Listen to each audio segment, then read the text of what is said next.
Good morning, everybody. This is Dave Fry, ETF Digest with an ETF in focus. We are taking a look at a weekly chart of XLF, which is the S&P Sector ETF for financial institutions consisting of banks and insurance companies and so forth. Now, this chart weekly is annotated by a 5-period moving average, 10-period moving average, an MACD histogram moving average, which you can see is in decline, proprietary methodology, and a conventional RSI, which is not doing very much, and a money flow index, which is rising, perhaps occasioned primarily by this burst that took place with the no taper from a couple of weeks ago. Clearly, we bring this up because this is one of the lagging indicators, or lagging performers rather, of what's going on with the markets overall in the most important index, the S&P 500. And as this is lagging, you see this also with the banks, for example, which have been underperforming. Should this underperformance and decline continue over the next week, we will probably see this 5-period moving average turnover and give us an opportunity to set up a short position. The daily chart has the same annotations on it, and you can see it has also been in decline since the 20th of September as it's rolled over. And you can see we also have our proprietary high-low indicators, and we're seeing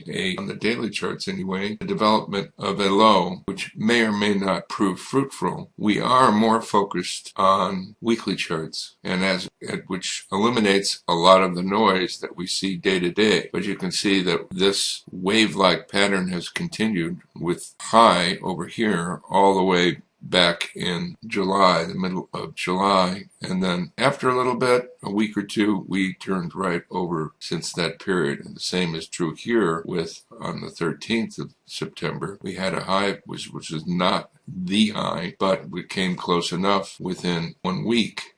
Everything turned right back down. It's important to look at XLF because it's a very heavy weight within the S&P 500 along with technology. We have no position in XLF at this time, although we are looking at it very closely in terms of shorting. If you're interested in this or other ETFs, take a free trial at the ETF Digest. In the meantime, see you this afternoon with Dave's Daily.